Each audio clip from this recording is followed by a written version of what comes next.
All right, what's going on, everybody? Welcome to episode number 1 of the Replan Roundtable Show. Put out a post in the group, and this is what everybody likes. So we're going to be talking about replans. We're going to be talking about selling on Amazon. Pretty much the goal of this show is we wanted to bring the community together. All of us have been selling on Amazon for quite a bit of time, and for anyone who's been selling for a while, the number one thing we all say is it's all about the relationships you have. It's the community. It's, being able to connect with other like-minded sellers. And we wanted to be able to create a place where, we could come together once or twice a month, talk Amazon. A lot of us specifically are flipping from eBay to Amazon. Some of us are also doing some Amazon to Amazon, some book flips and whatnot. So the goal is come on here live a couple times per month and bring the community together. Deep dive into some topics. I've got a little structure. We'll see how well we do. I was telling the guys behind the scenes I'm a little bit rusty, but with that being said, welcome to I have to keep looking at my notes, the Replan Roundtable Show. That's going to take a little bit of time to get the hang of, but let's get into some introductions, and I'll introduce the guests on the show. We're going to do our best to all come together couple times per month, but I'm sure there'll probably be some times where, folks are traveling or whatnot. But let's kick it off. Maybe we'll kick it off with my main man, Aaron. Would you like to unmute yourself, Aaron? And maybe we'll do like a 60-second introduction. Maybe you could share who you are, how long you've been selling, maybe what you're doing, and take it away, brother. Definitely. Thanks, Rakin. Aaron Worley. I've been selling on Amazon for, it's been 3.5 years now. I was on another call with Flipping with Amanda, which just joined, and we were talking about how we started at the same time. And I sell a little bit on eBay and Walmart, but mostly on Amazon. I did about between the three. I almost got 7 figures last year. So looking at doing about 50% more than that this next year. So live in Oklahoma, and I got a family of 4 kids. And of course, my lovely wife. But living in Oklahoma, loving the snow that we have right now. And he recently, he actually spoke at the Books and Beyond conference, him and his whole family and all of his pets and everybody. They traveled the country in an RV, and he was running his eBay to Amazon business. So very, very impressive. Let's go over to the left. My main man, Tanner, the A2A and the E2A flipper from Kentucky, rocking the hat because he says it's negative 10 degrees over there. Talk to everybody about your story real quick.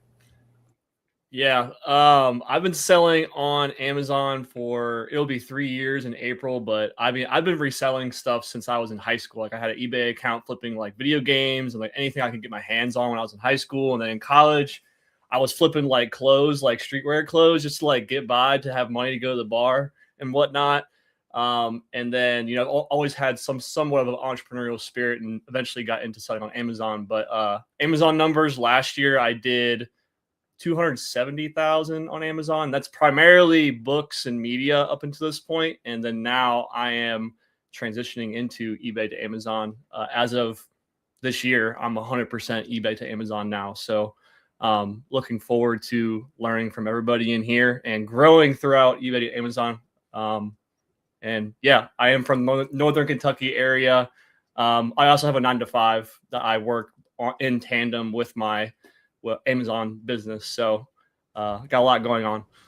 Love it. Love it. Also, he has a YouTube channel, The Junk Flipper, flipping a ton of junk from eBay and Amazon. Junk that makes you money, though, right? Junk that makes you money. Exactly.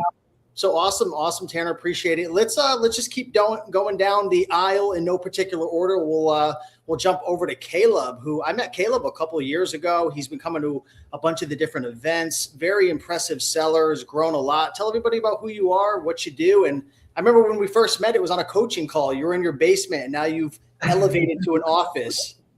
Yeah, honestly, that coaching call I was so excited about. I was like, I'm going to meet this guy. He, is doing exactly what I do.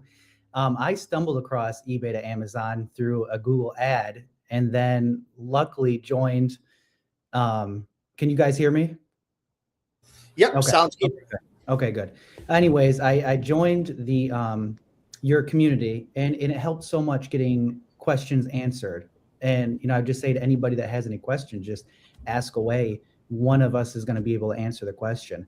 And that just helps so much. I still do that today with my Amazon store.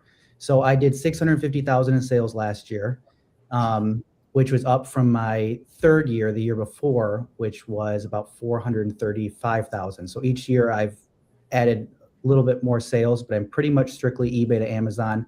I have one virtual assistant who runs most of my business. He does a wonderful job, and I've learned how to not micromanage. And so that was a big deal. The business is profitable, which I come from a restaurant background. So knowing the business is profitable is also a big deal. And I'm just extremely grateful for it and happy to be here. And I'm from Flint, Michigan area. It's very cold here. There's been some snow. I don't think we got it as bad as everybody else, but yeah. Well, great to have you here, Caleb. Thank you so much. And appreciate you sharing your story, man. And excited to see you continue to grow as a seller. My apologies to Robert, man. Jason, I'm sorry for having to introduce you last, but I had Robert in the waiting room. I feel like a rookie. I haven't done one of these calls in a while. So Robert is back. Met Robert actually at the Books and Beyond event. Robert's a big bookseller. No, I'm just kidding.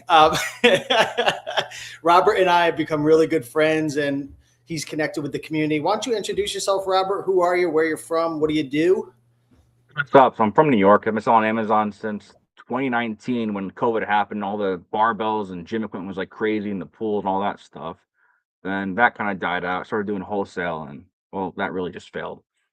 Then did a little bit of OA with a bunch of virtual assistants, and that really failed. Then I started doing eBay to Amazon after talking to Seth for years, saying, dude, you're freaking nuts for trying to do any of this. And then one day I was like, I'm going to try it. And my first flip was like 260% ROI on like 8 units, some kind of vacuum battery it was, something like that. It was nuts. But now I pretty much do everything myself, FBM only. I have one VA that I hired like 3 weeks ago, and I have one guy that works for me to ship out stuff. That's about it, though. I love it. Awesome. Well, great to have you here, Robert. And appreciate you, man. Let's pass it off to the one, the only Jason Clark. We got to reconnect over at Jameson's wedding. Jameson Philippi. He's been on my channel a bunch. Jason and I, we've known each other for probably feels like a decade, right? I feel like I had a nice full set of hair when we first met, and now here I am walking on a treadmill live with.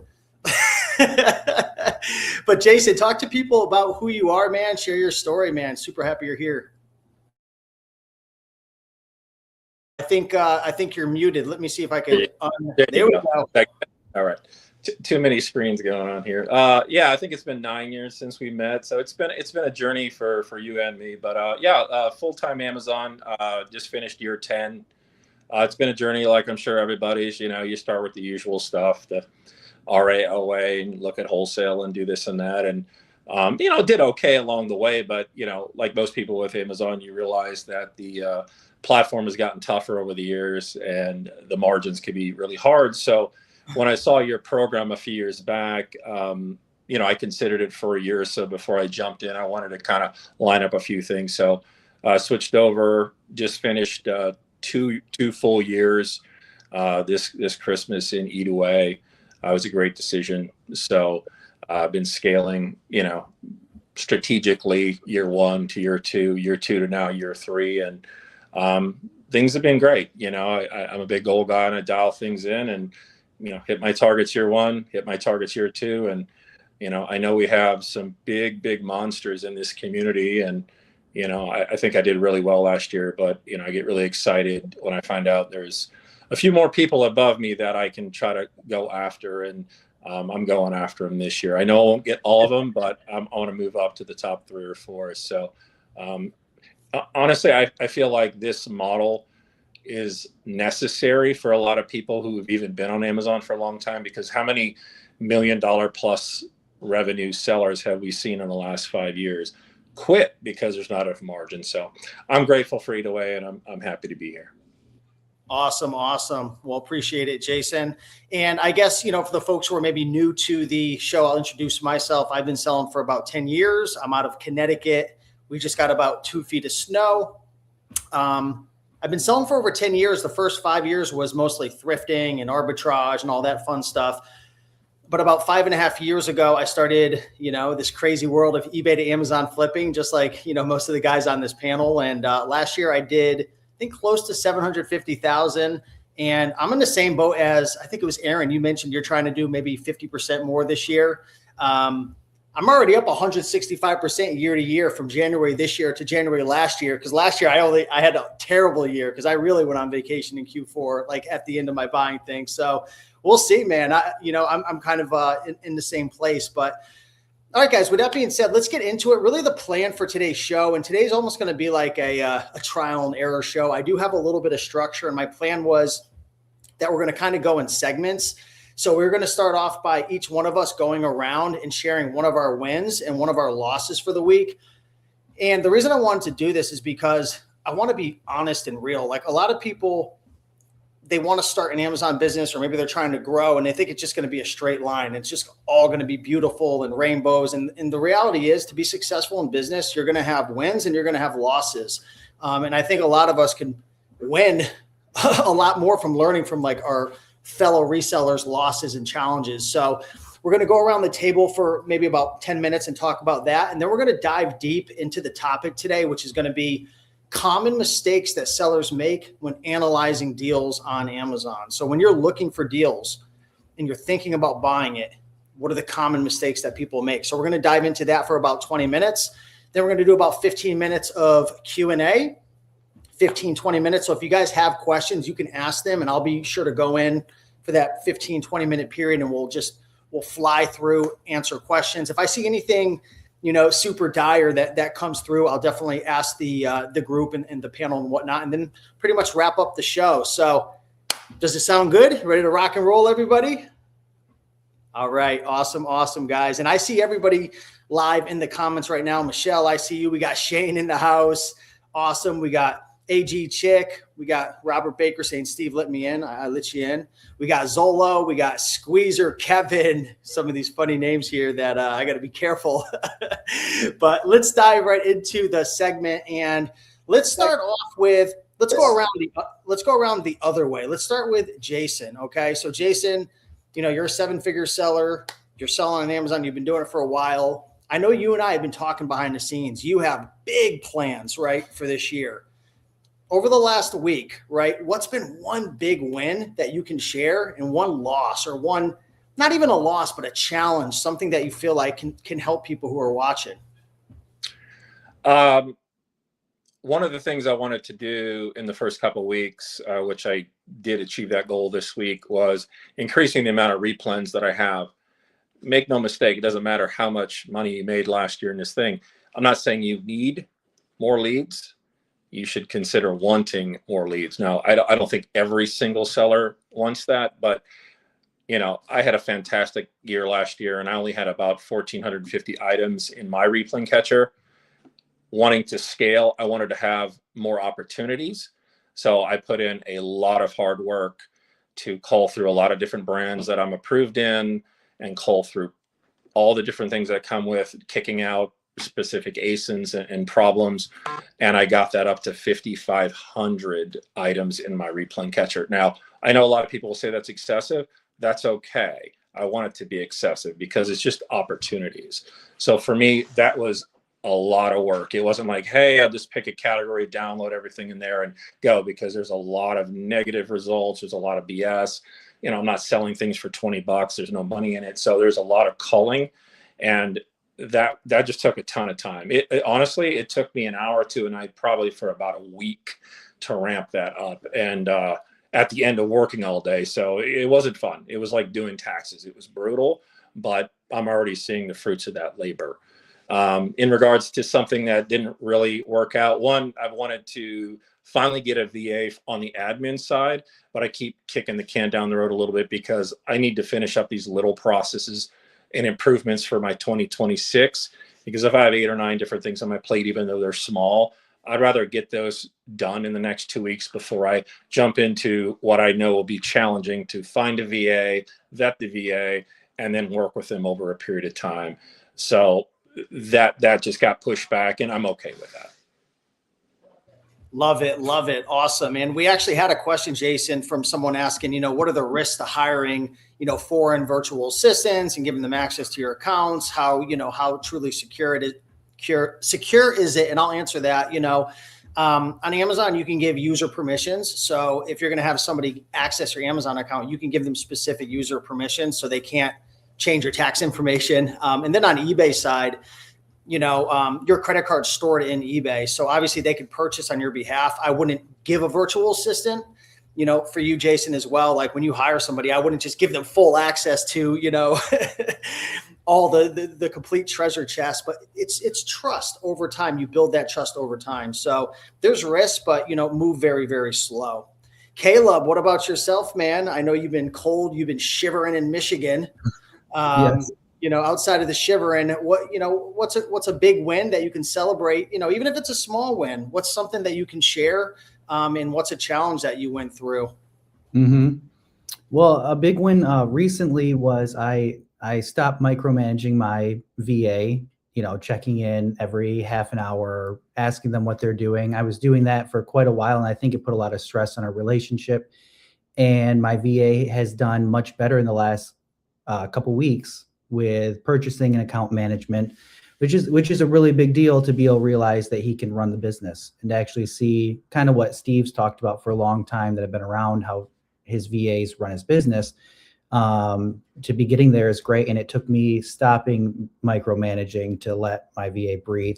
So that was one. Another good thing that happened today, I sold 3 products for $2,000 with $1,000 profit. And they were products that the brand had messaged me about twice. And they hadn't sold in 6 months. I wanted to get rid of it. I'm so glad I woke up this morning to 3 of them gone. So that was awesome. And then something that wasn't so great is I had a big return. I made a big sale. It was a $700 return, and those hurt. Obviously, you want to diversify enough and have enough different products to where returns don't hurt, and you're not all in. Like maybe starting wholesale and just getting one SKU and going deep in that, and then having Amazon say you can't sell it anymore or something like that. So diversifying is a big deal, and sometimes returns hurt, but thankfully my returns, I'll throw this out there because I know some people are going to laugh at me, but my returns last year were a little over 16%.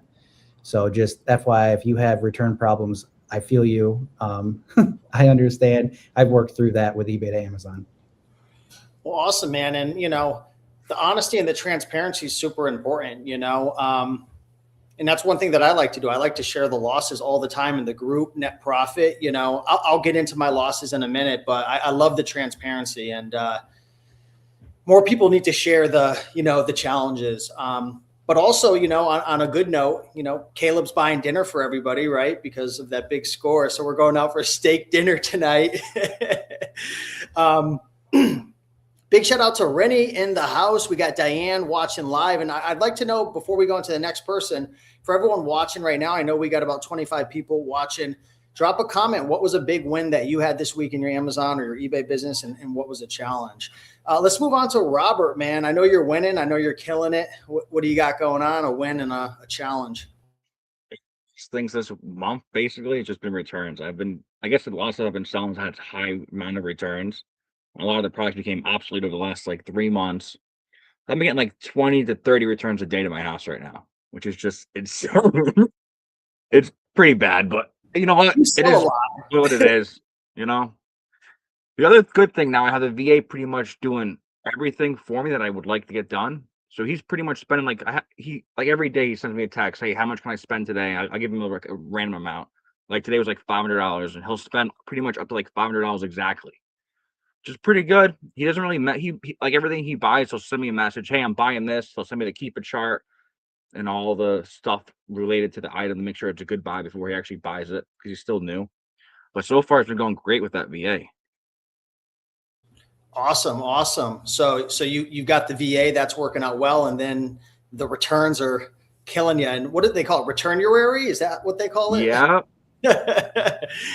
Awesome, man. Awesome. I'll jump in really quick and then move on to the next person. So my win was for January, I actually finally became profitable. Some people might be thinking, I share in my videos, I made $8,000, $10,000, $12,000. A lot of months I'm very profitable, but there are months where I don't make money or I lose money. I mean, my sales are down because it's January and I didn't send in a ton of stuff in December, and the returns are really, really high. So that's good. The good news is I did do between 15 to 20K net profit October, November, December. And then this month I finally turned a profit. I think I'm at like $200. So it is what it is. It's a long game. It doesn't matter how you do in a month period. It's how much money do you make in 3 months, 6 months, 12 months. And then the challenge, on the VA train, I've had a couple of VAs, and this is just part of the game. One of my VAs couldn't work because one of her family members passed away. And of course, I told them, I want you to support your family. Don't worry about working. But obviously the business suffers a little bit, but people first. So it is what it is. And I had another one of my VAs as well, who his son ended up in the hospital. And it's one of the things, you really care about your team, so you want to take care of them. But sometimes you got to put the business aside, because at least for me, without my team, I have nothing. So sometimes the business is a little slow, and it is what it is. It's a challenge, but just part of the game. Aaron, how about yourself? So big win. Like I do every January. So if everyone doesn't know, I have 5 VAs that basically run the show for me. And we had our big January meeting. I was able to share my New Year's resolutions. And what's also cool is hear theirs. So I challenged them. I actually sent theirs to them from last year. And so I was able to get them to update on what they had, the resolutions from last year, and then also set new ones this year. So that was a lot of fun. I think really the only negative, there really wasn't a whole lot other than just the weather. It didn't affect me here because all my stuff is in a prep center, but we did get a message from our prep center that stuff was being delayed a day or two. So I think that was probably the only negative thing I think this week that I had. Jason, was your prep center delayed? Jason in the group, anytime he rates FBA, he has to say, I'm a merchant seller. Well, I did wake up about a half hour late today because I was tired. So technically, yes. Tanner, how about yourself, man? One win, one challenge, man. I'm interested to hear what you have to say, because you're in that growth phase, you're in that transition phase. I mean, you must be going through a lot of challenges. Yeah, I think I don't know. I've been able to hit the ground running pretty quickly with eBay to Amazon, thanks to Steve, Jason, and you two in particular. I've been talking to a lot, and you guys have given me a lot of free game, and I appreciate you guys a lot. But also, like, I'm a workhorse at the same time. Like, I'm obsessed with like this business and wanting to scale. So it's been pretty, like, I've been able to catch on pretty quickly because there's a lot of similarities with A2A and E2A as far as like reading keeper charts and stuff.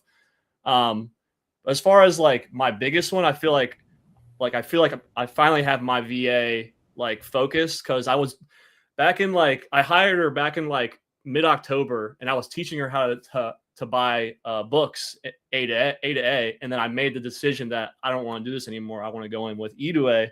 So she hasn't been buying until recently, like 2 or 3 weeks ago, and well, maybe like 3 or 4 weeks ago. But I feel like now over the last week, like I'm monitoring her buys every day when I wake up, and I really am. Like, I'm very confident in everything that she's buying. She's only buying my replens right now. So not really going after any new leads or anything like that. Just stuff that I have vetted, brands and ASINs that I have vetted that I'm comfortable with her buying.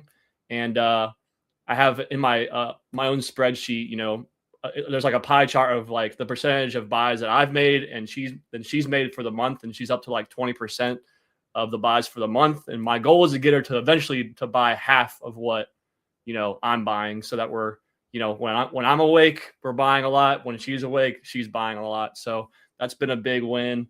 The biggest challenge, I mean, not a crazy challenge, but the weather in my area.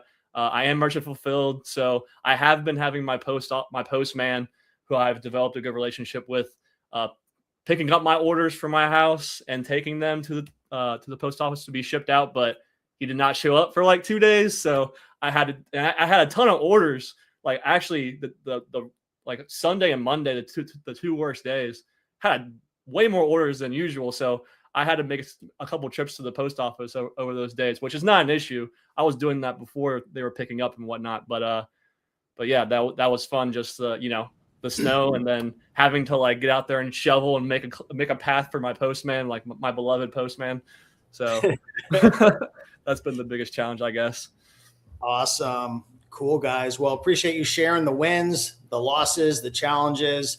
And I just want to remind everybody watching, running a business isn't what you just see on social media and everybody's just successful. It's up, it's down. It's one day you're on top of the world, right? And then the next day you're just in fear, right? And I remember Tanner, he put out a video recently where he had gotten Section 3'd, right? And before you were on top of the world, we were talking, and then you were at the bottom, in the dumps, and you beat that Section 3. So I just want to put this segment into the show, guys, to let you know that we're all going through challenges, and really that's how you get to the place that a lot of these guys are having success. All right, so let's jump into the main topic. I'm going to shout some people out in a minute, but today's deep dive topic is going to be common mistakes that sellers make when analyzing deals, okay? So I want you guys to all think, right? What are common mistakes? And this could even be for your virtual assistants as well. When you're training a VA, or maybe you have a friend, or, I've got my mom doing eBay to Amazon now, and she was over the house yesterday, and she's coming from the thrifting world. And it's funny how a lot of people who thrift, including myself, when I was a thrifter, I was like, I know it all. But then when it came to actually reading a Keepa chart, I had no idea what I was doing. When you're getting into like online arbitrage and spending more money, you've got to understand a Keepa chart, right? I'm going to save that for somebody else, but we're going to dive into those common mistakes. Okay. So let's start with Aaron, right? Maybe we'll kick it off with Aaron. Whether it's your VA or it's somebody who's sourcing, doing eBay to Amazon or online arbitrage, because that's really our focus here, guys, is online arbitrage. If you guys have any beginner questions, feel free to ask. There's no such thing as a stupid question, but what is a common mistake you see sellers making when they're analyzing a deal? They see a deal, but it's a common mistake. Yeah. So I've actually wrote a couple of them down. One of the biggest ones that I've had my VAs make a mistake on is the pictures. So most of us are E to A sellers. And so when you're looking at the eBay picture, not paying attention to if someone is open box or not open box, if the tape is missing, or if the package is opened, and then also the mismatches from what the picture at eBay looks like compared to what the Amazon picture looks like. Some things are discontinued, or some things are they remanufacture it in a different box, and so it looks different. And so you got to think about the consumer when they're getting something. They buy something on Amazon, and it's supposed to look like whatever this is, and it's either open or it looks completely different than what they're buying. They're gonna not like that. They're gonna want to return it. So that's probably one of the bigger ones that we've come across. You're muted, Steve. Rookie mistake, right? I haven't been on YouTube for 42 years. How do you do you have any systems in place? Like, for example, are you double checking your virtual assistant's purchases at the end of the day? How are you catching these mistakes? Or is it just having conversations with them over and over again? Make sure to do this or that, or do you have like a checklist? Yeah, so we have an SOP that actually my manager created. Like I said before, my VAs basically run the show. So if I come across something, I'll shift it to my manager. We actually had this happen back in September and October timeframe, where I had one specific VA that just was not paying attention enough. And so I saw my return rate spike. I mean, it was up almost near 20%. And I'm like, what is going on? And so I had to go deep dive into a couple of the sales that they had bought. And we were able to basically go over the SOP with all of the VAs and say, hey, this is what you're doing. This is what needs to be done. And so we've gone from almost 18 to 20% return rate to now we're down to 12. Over 90 days, it's average, of course, about 14. But yeah, December, I've only had a 12% return rate. Wow. Awesome, man. Well, thank you so much for those tips. And Bill in the comments, what's up, Bill, saying for some reason my VAs would not look at the seller description on the bottom of the listing. seemed like it took a few months to cure it. And yeah, I've noticed that before too. A lot of times on eBay, someone will say the item is new and it'll look new. They'll have one picture, and then in the description, just so you know, the corner's all smashed up. Mike Tyson gave it an uppercut. Oh, okay. Thanks for hiding it down there. That wasn't intentional. Cool. Awesome. Jason, let's start off with Mr. Jason Clark, the Las Vegas champion. I don't know. My first show. I'm rusty. What's up, Jason? You just touched on it, not reading the description. I'm guilty of that. I source really fast, so I'm guilty, but I'm trying to reduce that. But to parallel with that, looking at the photos, look for the UPC, make sure it matches what is linked up with the lead that's taking you to the Replen Catcher ASIN on Amazon. There's so many different makes and models and variations, whether it's a board game or something for your house or whatever.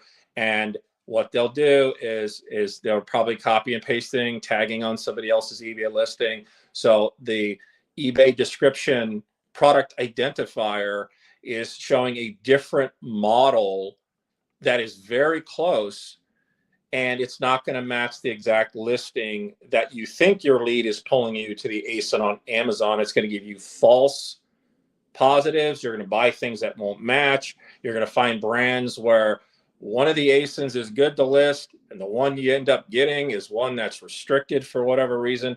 It's going to bog you down. This is your fault, your VA's fault. You have to take time. I'm guilty. I do it too. Look at the photos, and worst case, if you don't see the UPC, you just got to go with what you see on the box of the item and hope it matches. If it doesn't, that's 100% win rate for returning to eBay. And sometimes these people will complain to sellers like, hey, it's the same thing. And you're like, no, you use the product identifier with this UPC, which autofills all that information from eBay because they use AI and whatever. And what we received is materially different. It is wrong. It is not the same. And per eBay's terms of service, it has to go back for a full refund. They will lose that case 1,000% of the time. And you spout that to them, rarely will you get them to complain after that, because at that point, you've got them. And, you know, ultimately, you're going to get things that you get that aren't going to match because maybe the photo didn't show the UPC. I'm not going to sit and go back and forth and go, hey, can you send me a photo of the UPC? If it's a good deal, I'm going to buy it, because worst case, if it doesn't matches, I'm going to open the claim. It's going to go back. They're going to lose it, whether they don't respond and you got to wait to 10 days or whatever. You're going to get your money back anyways. It's annoying, but most of that is our own fault by just not having us or the VAs look at that. Awesome. Thank you. Thank you so much, Jason. Caleb, I'm curious, will you mess with stock photos? If the item is a stock photo, the description, the title looks good, the eBay seller has good feedback, it's an item you could buy for $38, flip it for $83, looks good, it's a replen. Will you mess with that item, or you send a message before, or just go with it? Or, you know, like Jason was saying, hey, it doesn't come described, fine, I'll return it. What would you do in that situation? Yeah, it's a little extra work. When I first started, I would have just potentially passed on that or not trusted it. But as I learned to message sellers, it's certainly worth just messaging the seller and asking for photos. If you do that, they're likely to send a photo. I'd say 7 or 8 out of 10 times they'll send a photo. It's certainly worth it. I mean, some really good deals come from stock photo listings on eBay where you have to get pictures of the item. Something I ask all the time, if there is a new seller on here, to make sure that there's not a broken seal on the box. Like I sell tools, so a lot of tools don't have a seal. So there may be open boxes on eBay, and that might worry you if it's an open box. But just imagine it's at the store. Would you still buy it if you could open it and look at it? But if there's a broken seal, I don't personally buy items with broken seals, and I have to ask sellers all the time. So I get used to messaging sellers. It's actually something I wrote down to tell people a mistake people make would be not messaging the seller and asking if they have more inventory, or all sorts of things you can do just to chat with them. I did have something that came to mind that I think would be really helpful, that has helped me a lot about 3 or 4 times in the last month. And that is using ChatGPT to figure out if the eBay listing is the same as the Amazon listing. Sometimes there's been some question marks. Maybe the packaging is different. Maybe I'm assuming that Amazon doesn't have the same UPC because it doesn't list all the product UPCs, because every product has many UPCs. And so I've actually uploaded eBay's photos into Amazon and Amazon's photos as well, along with the title and description, and had a conversation with ChatGPT. And I do that when it's going to be like $300 in profit or something. I'm like, well, that would be worth taking 5 to 10 minutes to make sure. And I don't trust AI completely, but if it can walk me through and then show me how it knows, I've purchased those items and it's gone well. So I would leave that as a mistake would be not digging deep enough and where there's opportunity, but you just have to get a little below the surface. Perfect. Well, thanks, Caleb. That's a great tip. I'll jump in real quick and say, for beginners, this is a big one. And this was, a tip I was talking to my mom about, because she's been getting into eBay to Amazon now, is making sure that when you are analyzing a deal and you're plugging in your numbers, maybe your buy cost is 20 and you say, I'm going to be able to sell this item for 60, making sure $60 is actually a price that you can most likely get, or somewhere within that ballpark. A lot of beginners, they will, see the buy box at 60, but they don't realize that the buy box is maybe overly inflated. Maybe there's no history of that item selling. Maybe it's just a kind of like an outlier, or maybe it is selling for $60, but it hasn't sold in 9 months, right? Everybody's business model is different. I know people, especially a lot of booksellers, they like to buy and hold their stuff for 6, 8, 9 months and make a huge ROI. And I think that's great. But I think a lot of people, they're buying products with overinflated buy boxes, very slow selling, and a lot of downward pressure for the listing to tank. I was, again, back to my mom. I was showing her a listing yesterday where it was a transformer item. And I think you might have been talking about this too in the Reselling Freedom call, Tanner. I know you were looking at some transformers. There were some transformers where the transformer was selling for $100 all day long, and now it's down to like $40 because a bunch of OA sellers must have come on and tanked it. I mean, it went from 5 sellers to 60. So if you get on that roller coaster, I can almost guarantee you're not getting the price you think you're going to get unless you are the first one in or the last one out. So that's my tip right there. Robert, what's on your mind, man? Any common mistakes maybe that you made in the beginning, or your virtual assistant, anything that is just, very common? Actually, mistakes I did was buying a lot of, at that time I was selling Fitbits, and the ones I were buying were not even on the app anymore. So they would sell like crazy. Like the buying for like $20, would sell like 100, but they would get returned every time because the app was like dead for that device. So after that, I really learned that you have to kind of like really read the reviews and research what you're buying. Because it might be profitable, but it's an item that's now dead. So now I make sure like I always read the last few reviews on Amazon, because usually that will give me a key like, hey, this item's crap now. And that seems to help a lot. Who else lost a bunch of money on the Facebook or the Meta portals that got discontinued? I got killed on those things. Yep, Caleb did. Yeah. Aaron's got, what do you got? Christmas gifts? You're going to piss everyone off for next year? No. Yeah, those, the funny thing is about that item, my friend Curtis, he's not here, but he's a pretty big E to A flipper. He warned me about it. He's like, whatever you do not buy these things. And I'm like, dude, I just freaking got like 10 of them. I'll be fine. I've been selling them. I guess, I don't know, maybe Robert could explain it better, but I guess they discontinued updating it or something. So everyone just returns it now. I didn't sell any of those ones. I was selling like a lot of like watches and smart devices and stuff like that. And a lot of them, I guess over time, the manufacturer just killed that app for them. Like there was one VR thing I was selling for Star Wars, I think it was, by Alvina, whatever it was, the brand. It was selling really well, but the item was obsolete for the last like 4 years. So during Christmas time, it was flying because it was a cool thing. But afterwards, every single one got returned to me. So that kind of sucked. But. Well, that's a great reminder. Check the reviews. I've got some items that are highly returned, and it's like, why are we not looking at the reviews? It's like a 2.4, 2.5 star.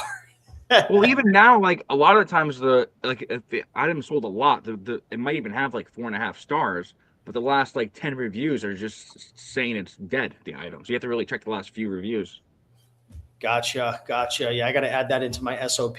Tanner, what about you, man? You are, growing a lot right now. You got your virtual assistant. I forgot what her name was. I'm trying to remember what her name. Yes, Irene. Yeah. Any common mistakes she's making, or any advice you can give to the folks out there? Yeah, I think we're both me and Cyrene are kind of learning together, right? Like it's, I come from used products, used books. I did some used media, CDs, DVDs, and we're in new products now. So it's like a whole new territory. It's pretty much everything besides used media. And, a lot of products are different. I think the main thing that we both, I've got a better handle on it now, what I want to do, but like she struggles with like, products that you can sell as open box, but like understanding if like sometimes the open box is like the box itself is like beat up, or maybe something inside is like could potentially be missing, or like sometimes they come in like these little plastic baggies and then they don't have all the plastic baggies or the user manual or whatever, you know what I mean? So like, I think that's something that I haven't given her as great direction on. She asked a lot of questions about it, so I would be curious to know what your guys' thoughts are as far as your SOPs with that, as far as that goes. But that's been kind of like a struggle for her. She asked a lot of questions, but I basically just tell her like, look at the sold listings on eBay and look at the most pristine, brand new sold listings off of eBay, and if it's not like close to that, then just like don't buy it. Like if it's an older, like some of these older discontinued, items, like the pack, especially for like toys, sometimes the packaging is like brown, like turning brown on it. And I'm like, I don't want to buy that if it's like turning brown, you know what I mean? It's gotta be like, have that clear look still. So, again, like I forget who said it in here, but like the presentation is key to everything. Like think if you were the consumer, would you, if you bought this new, would you think twice that, hey, like this has been opened or whatever, you know what I mean? Like just making sure that it's actually new. So that's been kind of a challenge. How particular are you guys, on that same note with the condition? Like Jason, I got to see your operation. I came to Vegas. I won't share any, confidential information, but the guy's running a legit business. How far will you push it with no invoices, but the guy's running a business? How far will you go with condition? Sometimes I get, like these little brother, it's not toner, but it's like these little label makers and stuff. And sometimes like the hard plastic could be like turning brown, like you're saying, or like there's a nick or there's some damage. And, obviously there's terms of service we have to follow, but will you guys push it a little bit and, test things out? I know we're live right now, so I know everyone's trying to be, careful in case Bezos is listening, but share what you can share. So, yes, presentation is important. It doesn't exactly matter how you receive it. It's how you ship it out, whether you're FBA or merchant fulfilled. And I say that because there are a lot of items like Lego where the corners are nicked up a little bit, not dented, not creased, there's no paper loss, and other different items that you replen so you know exactly what's in these things over and over again. Markers and clear circle stickers are your friend. That is a huge tip, people. Huge. You'll have somebody sell a Lego set for $15 cheaper because it's got a little nick on the corner. There's a 184 marker set on Amazon for $69.99. It's got every color under the sun. You'll get real good at tapping those corners or whatever. I don't care how good it looks. If I see some white on the corner, I'm tapping it. There are certain colors you use a lot, black, darker colors, whatever. Nintendo Red is number 10. How do I know that? Because I use it all the time, right? It is a dead match, right? Certain things that come that have a clear circle sticker, they're open box. There's lots of photos on eBay. You've replumbed this item over and over again. You know exactly what's in there. You know that the manual's wrapped in a baggie or whatever the cords are wrapped, by the machine. Basically, you're like, this thing is brand new. Somebody opened it. They took the circle sticker off. It didn't tear any of the paper off the box. It's new. It's just they opened it. I have different size circle stickers. It goes right back on there. I assure you, it is exactly how it was. They just opened the box, and I do not get returns on those because it will look the same going out as they should receive it. you know, so there's so much value in cleaning up your products. You know, they just are. I mean, you've got to look at the photo and say, yeah, that's a little bit too much. I'm not going to touch it. But a lot of these little nicks and stuff in the corner, very easy to fix. That's a huge tip. Love it. Love it. Yeah. It's pretty much the same thing. Can you hear me? Like it really depends on the item. Like, can you guys hear me? Yeah. So as I was saying, like if it's like a tool item, like a HVAC tool system where it's kind of meant to not really be the cleanest item itself in the box, you know, sometimes I will get an item that's not the cleanest, but it still sells well. And I don't really get returns. It's just like a tool item, or like a part for some kind of machinery. Those buyers don't really care as much from what I've seen. Versus like a brand new toy, they want it to be like pristine, clean looking. Versus like a tool, they don't really care as much. Yeah, it's even the same with DVDs. Like, you know, and that's the thing about buying on eBay. Like, sometimes you have to make a decision. Like, am I going to return this and have to go through the hassle of it, or is it going to be okay if I ship this out? Right. You know, I have like some little stickers sometimes, like clear stickers, and I think Diane was mentioning that as well.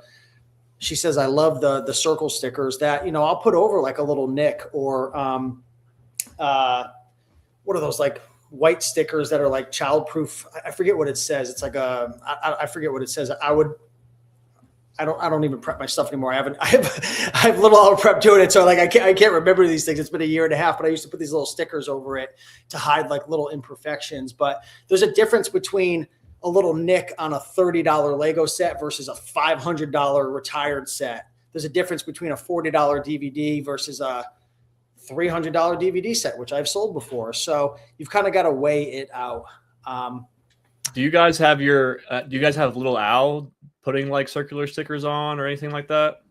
No, I don't know if they would do that, to be honest with you. Like, I was even talking to Jason at the Books and Beyond conference, because I have some items that they were just getting returned all the time. And he's like, the reason you're probably getting returns is because like I sell some like office supplies and some tools that come in like little flimsy boxes. And he's like, well, if you have them double box it, you know, it'll probably get returned less because it's probably getting smashed up. And I'm like, I know Little Owl Prep will do it, but some of these things are a little challenging to like, how do they differentiate between which one they should and they shouldn't, like putting on the stickers, like they're so streamlined. I don't bother them with that, but yeah, I'm sure you could. Aaron, do you do any of that stuff with Little Owl Prep? You have them do extra little special things for you? No, I never have. I know with some of my past prep centers, they've offered that, but I don't know about Little Owl. I think Jason's ready to hop back in, by the way. Oh, okay.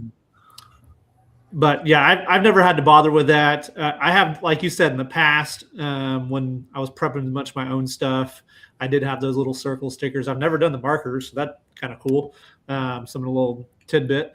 But no, I've never worried about it. And I think Jason makes a good point if it's double boxed or something. But you really got to look at the product. I mean, if you're really having that big of an issue, then maybe stop selling that product.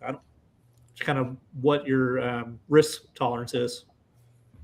I love it. I love it. All right, guys. Well, let's get into some live Q&A. So I see a couple questions in the chat. If anybody has any questions, we got about 10, 15 minutes we're going to be on for. So if you have any questions, ask in the comments right now. I do see a comment that came through that I'm going to pass off to Caleb right now, coming from our good friend Amanda, Flipping with Amanda. If you guys aren't following Amanda, go check out her channel, Flipping with Amanda. She talks Amazon, but she is the Walmart queen.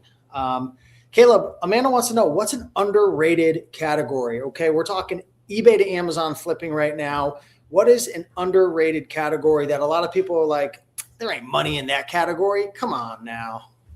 Yeah, I mean, I would say tools. I don't hear anyone really talk about it very often, but I do very well with tools. They don't get returned often. The condition of the box doesn't have to be perfect. There are higher ticket items. And when I say tools, I kind of just mean commercial products in general. Kind of like maybe a handyman would order, or like, you know, something you might see at a job site. I don't know. It's just commercial products in general. They're not really returned. They may be bought by businesses. They're returned less and the profit margins are good. I would say tools. And I would just throw a little tidbit in that when I the perfume category has to be FBM, but it never gets returned. I might have had 1 or 2 out of 100 sales returned. So that would be my suggestion from what I know, tools and perfume. Love it. Love it. Anybody else want to share on the panel a underrated category? Anything come to mind when you're thinking what categories are doing well, but people don't think they're doing well? I'll say DVDs right now. I love flipping DVDs. The thing with DVDs is you've got to be quick. You got to be very, very quick with DVDs. They sell very fast, but I'll throw in a tip. A lot of the DVDs that my team source is because we're making best offers. Reminds me of like when I used to be a thrifter. People would skip those books. They would skip those products without a barcode because they don't want to take the time to look up the ISBN number. I feel like a lot of people don't want to take the time to make a best offer. And, I've got stats to back it up. A lot of times 30 to 40% of our best offers get accepted. Obviously, the more aggressive our best offer is, if we're really lowballing them, you can't expect, a high conversion rate. But, you can take a look and, see maybe you've done business with them before, or maybe you've purchased a couple other items from them and you could throw some best offers. Maybe you could win some combined shipping. You could even send them messages if they don't have a best offer option and ask them, hey, would you be open to doing a deal? There's a lot of opportunities there. Thoughts on used by box? Are people still flipping books, Tanner? You are the book man. I've heard that people are still having success with it. It almost seems like from an outsider's perspective, like I'm not really in the book gaming anymore. It sounds like everyone's just like jumping ship, but I see people sharing they're still having success with it. Do you know what's going on with it, Tanner? Yeah. So there's a lot of things going on with it, but it's still 100% possible. I just think it's harder for newer sellers if you're not like cracked out with Keepa. Like there's a lot of price tanking and there's a lot more competition with the used items, in my opinion. I think I don't know, a lot has changed. So the logic has changed to where it's basically kind of like the new buy box. Like used merchant sellers are competing directly with FBA sellers. So when it used to be the lowest FBA used seller would win the buy box pretty much every time, regardless of condition. So that has changed a lot. Changes the competition a lot. You have to analyze the merchant sellers and the FBA sellers. When I was sourcing for the last 3 years, I'm just looking at, all right, who's my FBA competition, right? So that's a big issue. The other issue is acceptable condition books are not winning the buy box at all. They Amazon, unless you're literally the only seller on the listing, you're not winning the buy box as acceptable. So 10 to 20% of my buys come to the prep center in acceptable condition. So it's not, to me, unless it's a seasonal book, you could send it in if it's like a high school book that you bought for like $20 and you're just waiting 3, 4, 5 months till it the mountain peaks at like 50 or 60 and you sell it, you can sell it there. But if you're sourcing like all year round books, acceptable condition is just not going to win the buy box. So that's a huge issue to me as well. And on top of all that, the sell through of books has just never been there. Right. So I think that just makes it a lot harder, to really scale. There's 100% I think there's a point to be made where there's a lot of people leaving the category. So I think when a lot of people are leaving, there will inevitably be less competition. So there'll be more opportunities there for the people that stick it out and really figure it out. But I don't know, me personally, speaking from experience, I've had already thought about doing eBay prior to the buy box changes. And it seems like it's sticking around. It's a permanent change. So I saw the writing on the wall sort of this time, or like the end of last year. So I wanted to diversify, and now all my eggs are in the E2A basket instead of diversifying. So I don't know. That's just kind of like my 2 cents of what's going on. It's definitely a little bit more difficult. It's not impossible. Obviously, people are Joji Victor. I know Bill wasn't in this chat. Bill sells a lot of books still. It's definitely possible still, especially for seasonal. But I think the all year round stuff is going to really hurt because you're fighting for very few sales with 2 times the sellers now. I think merchant fulfilled. So interesting. Well, thanks for the breakdown. Very, very valuable. Good to know. And for folks watching live, let us know what your experience is. But Jason, speaking of sell through rate and items and the buy box and whatnot, how's the buy box for you as a merchant seller? Because I'm FBA. Tanner, you're merchant fulfilled, right? Robert's merchant fulfilled. Jason's merchant fulfilled. I know Aaron, you're FBA. Caleb, what are you? I'm 80% FBA, 20% FBM. Gotcha. How does the buy box work for you guys right now? I think everyone here is new, right? Selling new products. For the merchant fulfilled, obviously for new FBA, it's pretty solid. It's never been better. I mean, I don't think it's changed at all. It's not better or worse. It is what it is. How's the buy box for merchant fulfilling new doing eBay to Amazon, Jason, if you want to kick it off? Because I know nothing about merchant fulfilling. So to me, one of the biggest fallacies as an Amazon seller is you have to be FBA to compete with the buy box. No, you need to be aggressive in your pricing and your repricer. Problem solved. If that tanks your product, oh well, that's why you have hundreds of products or more. Diversify. It is what it is. There's Robert. I know he's done crazy volume. There's other people who are doing crazy volume. They'll back me up on this. You can outbeat it. So, would you rather pick up 3 nickels or 1 dime? Sell, be aggressive.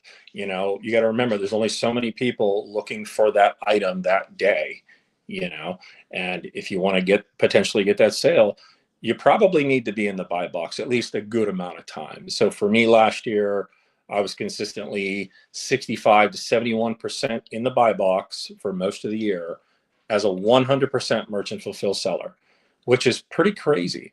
And no, I'm not giving things away.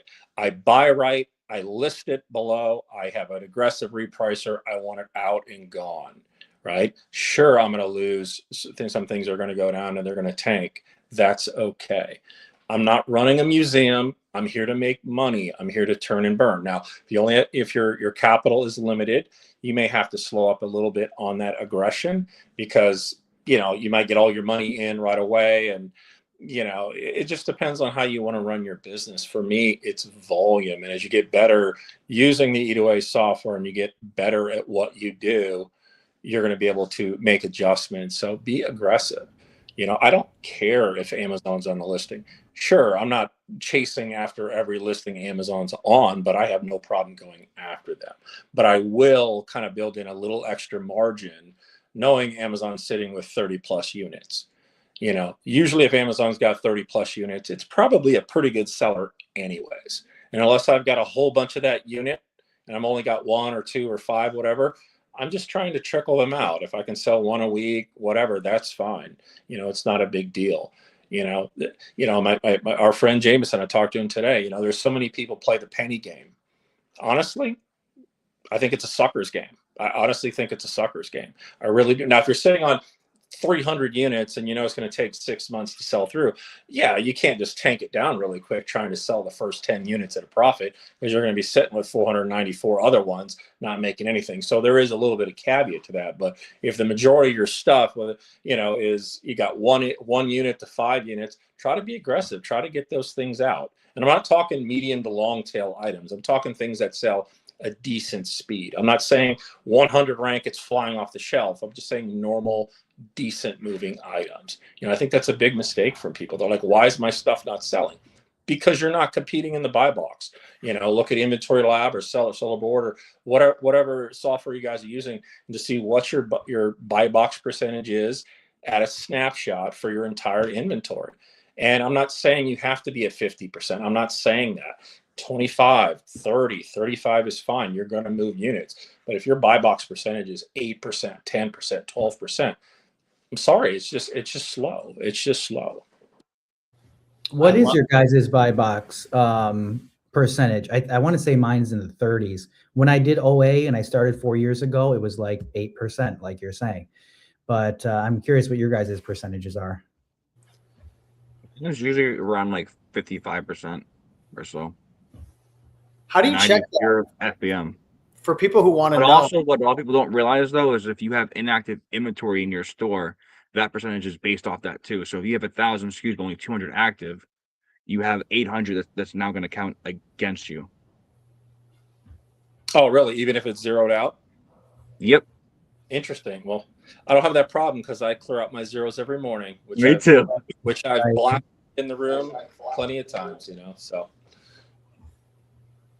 I feel like I'm more concerned with my sell-through rate than the amount that I'm winning the buy box. I guess if my sell-through rate really started to suffer, I would dive. I've never really tracked like how much percentage I'm winning the buy box. I mean, I guess I could look. Where do you guys look for that number?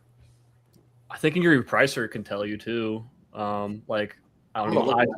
I hover around like 40 to 45%, but I do have like still like have like 900,000 books at FBA right now. So, it's like a good I'm like I still have a lot to sell down, so it's a little skewed. My buy box is right on the dashboard. My buy box percentage is right on the dashboard. I didn't even set it there. It's just automatically there on my dashboard. Which software are you talking about, Caleb? Amazon Seller Central. Oh, okay. Like the featured offer percentage. Is that what you're saying? No, the buy box percentage. Are we talking about the same thing? Maybe we're talking about something different. Yeah, I think featured is. I don't know what featured is, but I'm looking at Be Cool right now, and for last year, out of 7,000 orders, it was 48%. I think featured is different. Maybe somebody can speak to that. I think featured is always a lot lower for whatever reason. The featured offer on Seller Central is what Amazon thinks your buy box rate is. So if you have a lot of empty SKUs for like a one time, I had like 80 SKUs and I was the only person on them.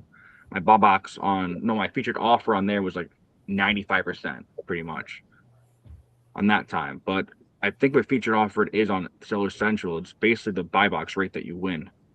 But it also does account for inactive SKUs as well. So it's usually not as high as your repricer is. What about Yeah. your sell-through rate, guys? Like, say you have 1,000 items in inventory. How many are you typically selling per month? I usually try to sell at least like half of it. Yeah. That's my goal. Oh, yeah, at least. And usually after like a month of it still sitting in stock, I start dropping my price aggressively.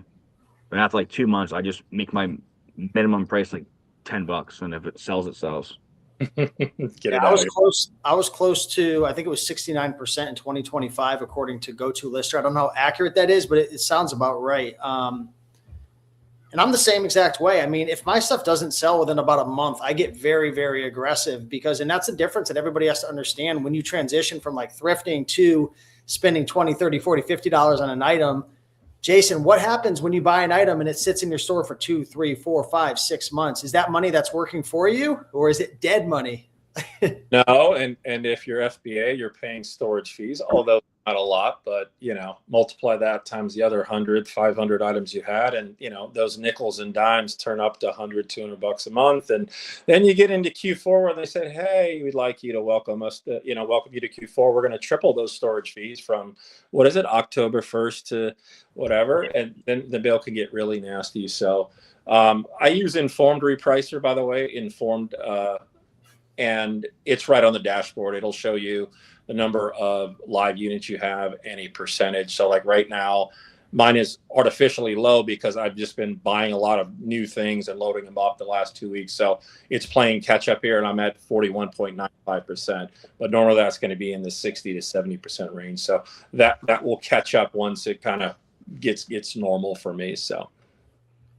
All right, guys. So I want to get on to the last question because we're kind of getting to that time. We're going to wrap it up. And I know this question was from Shane Mooney. He actually posted in the eBay to Amazon Facebook group. So for anyone here interested in learning about, eBay to Amazon, everyone here is in the group. You could tag us. You can chit chat, whatever. Shane asked, hate to sound like a broken record, but I live in fear of a Section 3 IP complaints and counterfeit claims.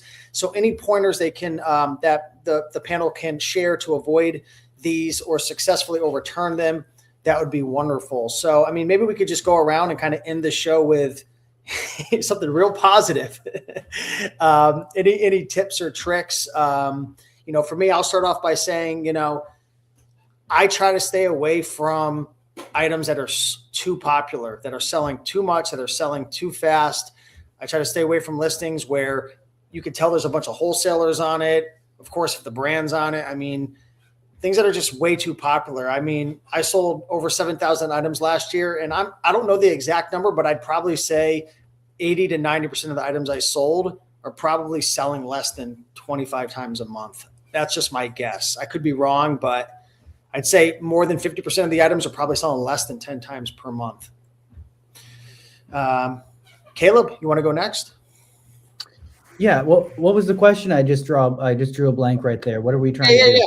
No worries. So Shane is like, how do I stop living in fear about getting kicked Section off? 3. Yeah, 3. Amazon. Yeah, I'm trying to help someone get their account back right now. And, I would say if, this would be something good for us eBay sellers or eBay to Amazon sellers, is that Amazon doesn't mind our business because at least we're not selling a bunch of counterfeits. And a lot of wholesale is counterfeit. And Amazon knows that. And eBay to Amazon, I mean, you can buy a counterfeit and you should be very careful about that. But typically it's not counterfeit on eBay. It's like a big garage sale. And there's just a lot of good deals on there, people just listing stuff. So of course, be careful, make sure you buy from good sellers on eBay. But as far as the Section 3 goes, it's just the worst thing in the world when you have a lot wrapped up into your business to get your sales shut down for an unknown amount of time.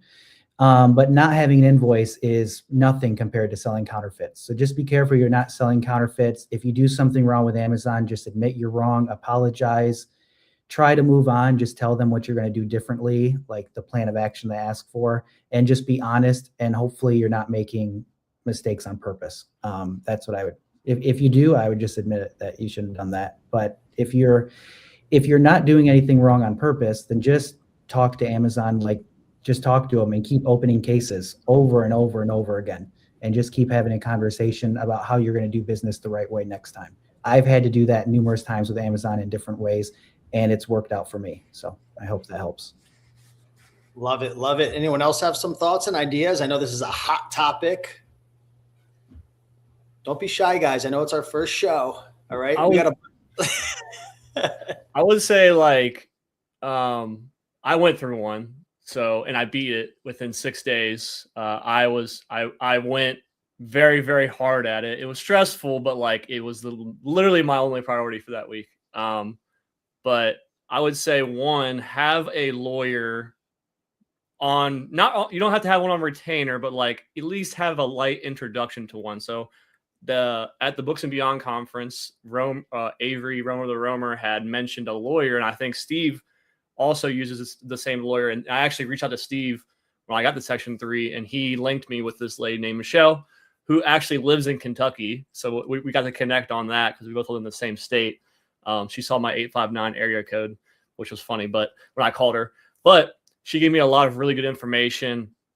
And really mentally got me prepared of everything that they could possibly ask me on the call. So I think one thing would be worst case scenario, if your business were to go down, what would your game plan be? Have things in order, your articles of organization, your all your EIN, everything that you get from, establishing your business. I know we don't work with invoices here, but 60% of the invoices that I submitted were eBay invoices. So I did have about 40% Amazon invoices because I was doing A to A flips, but the majority were eBay invoices. They asked for 140 units from 3 different ASINs, 140 units. And I had I had PDF for 3 PDFs of each ASIN. And I had screenshots, the Amazon invoices towards the top, and then the eBay invoices towards the bottom. And each of them had letterheads stating exactly what the account health specialist was about to read, or whoever reads. Just watch his video, guys. Watch his Yeah. video. Okay. The junk flipper, watch it. I'm telling you, go to YouTube, download the transcript, put it in the chat GPT and say, teach me how to be a freaking ninja, because this guy killed it.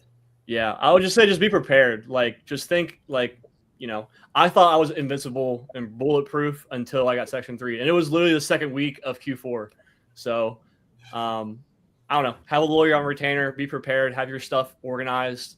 It's not going to happen to everybody, but it did happen to me, and I hope it doesn't happen to me again. But yeah.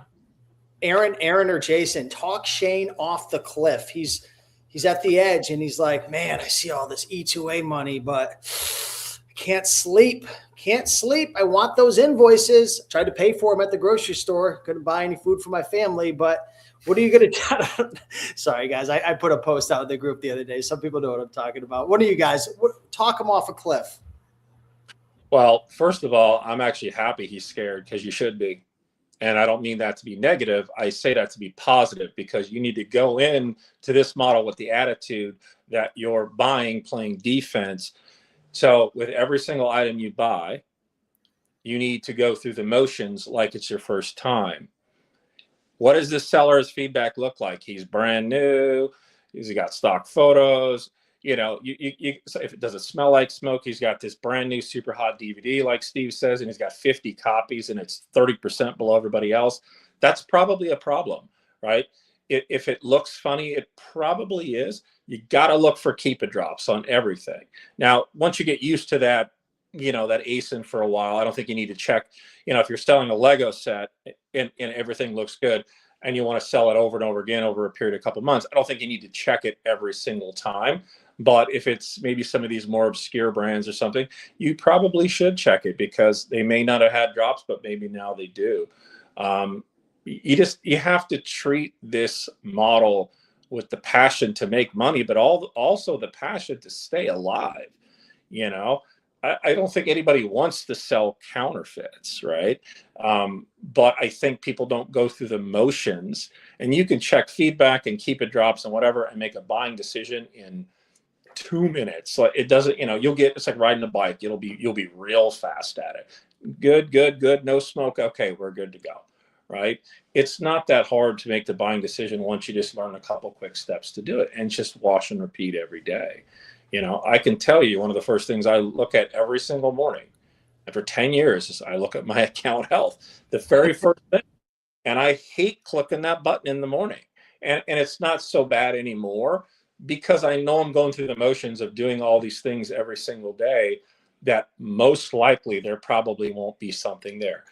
But eventually there will be. And I get flags like anybody else, and they could just be dumb flags, you know, and you'll address them if they need to be addressed. And most of the time, they may not even be anything serious. But if you're doing the things ahead of time, you know, you'll probably be a lot better on the back end, you know.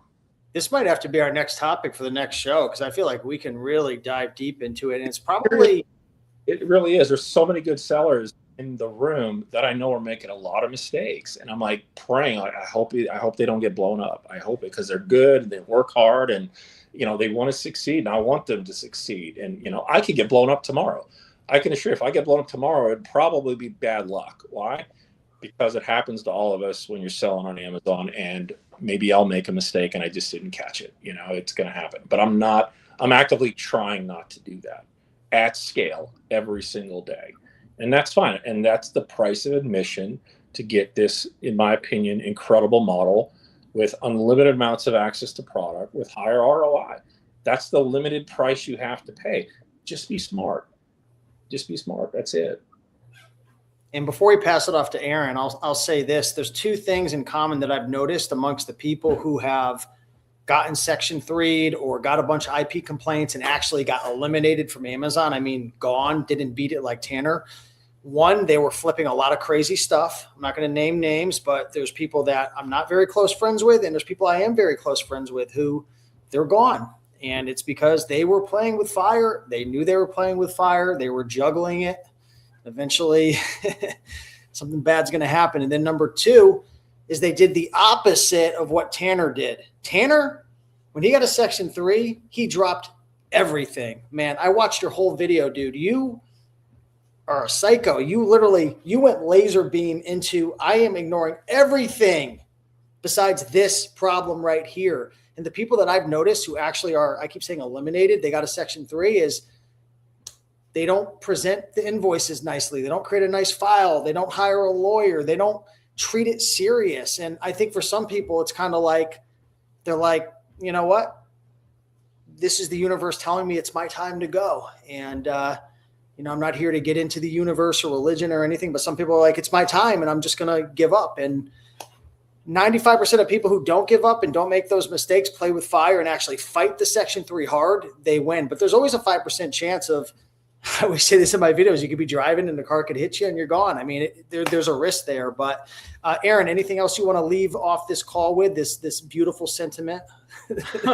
Well, I mean, I can't speak too much from Jason. You know, he made a lot of good points. But the one thing I would say is, if you're starting in this model or starting selling on Amazon, period, is you gotta go slow. That's what people do, is they go too fast, they make mistakes. Amazon can actually see you're going too fast, and they got eyes on you. If you're going from 0 to 100,000 selling in a month, they'll have a lot of eyes on you. So if you work it slow, it is a slow game. It is not a huge money maker from day one. That's how you protect yourself the best, is what I would say. You're muted again, Steve. I was going to say, Aaron, that's not going to help me sell my $25,000 course. This is a get rich quick overnight. No, I couldn't agree anymore, honestly. So awesome, guys. Appreciate everyone being here. I know Robert, he's got some kiddos running around and stuff. So I'll say goodbye on behalf of Robert as well. But everyone, I appreciate you all being here, everybody watching, of course, everybody on the panel. We're hoping to maybe do this once or twice per month. I know everyone's busy. Everyone's working hard, making money. But yeah, any final words you guys want to share before we head off and call it a night? I just want to say I was happy to be here, and I'm just really grateful to meet all of you and hear from all of you. I'm just one of the listeners too, you know. I really appreciate it. Thank you, Steve. Absolutely, guys. All right. Well, thanks everybody for being here. Maybe our next call, we'll dive deeper into account safety and health and all that good stuff. But yeah, guys, have a good night. Thanks everyone for coming on, and we'll see you in the next one. The junk man saying, how far did I walk? I don't know. I think I walked like 5,000 steps. So yeah. Bye, guys.